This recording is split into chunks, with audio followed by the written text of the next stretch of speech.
آزاد کشمیر قانون ساز اسمبلی کے اسپیکر چودھری لطیف اکبر نے کہا ہے کہ نئے قائد ایوان کا انتخاب 1-2 روز میں ہو جائے گا۔ موجودہ وزیر اعظم کی جانب سے فنڈز جاری کرنا غیر اخلاقی اقدام ہے۔ انہوں نے مزید کیا کہا، اس حوالے سے دنیا نیوز کے نمائندے یاسر ملک جو کہ اس وقت لطیف اکبر کے ساتھ موجود ہیں، مزید تفصیلات سے وہ آگاہ کر رہے ہیں۔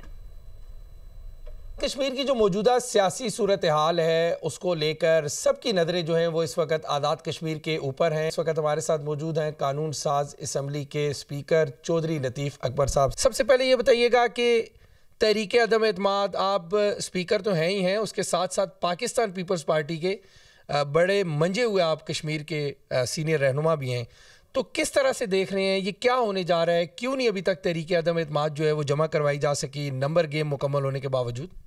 ابھی سمجھتے ہیں کہ یہ بجائے جلدی میں کوئی ایسا کام کیا گیا جائے کل جو پھر زیادہ نقصان پہنچائے سارے عمل کو، ایک بہتر فیصلے کی طرف آگے بڑھ رہے ہیں، اور انشاءاللہ تعالیٰ آپ دیکھ لیں گے 1 آدھ دن میں اس مسئلے کا حل جو نکل جائے گا۔ فنڈز جس طرح سے ابھی آپ کے آزاد کشمیر میں جاری ہو رہے ہیں دھڑا دھڑ، یہ جاری ہونے چاہیے؟ جس کے پاس مینڈیٹ نہیں رہا تو ایشو ڈیزائن ہے، اور اس کو ایسی کوئی بھی عمل کرنا جو ہے وہ غیر اخلاقی بات ہے۔ بہت شکریہ چودھری لطیف اکبر صاحب ہمارے ساتھ موجود تھے۔ ایک اہم ملاقات ہوئی چیئرمین پیپلز پارٹی بلاول بھٹو زرداری اور صدر مملکت آصف علی زرداری کی، اور اس میں نام جو ہے وہ فائنل کیا جا چکا ہے۔ نام اب کس کا ہے یہ آنے والا وقت بتائے گا۔ جی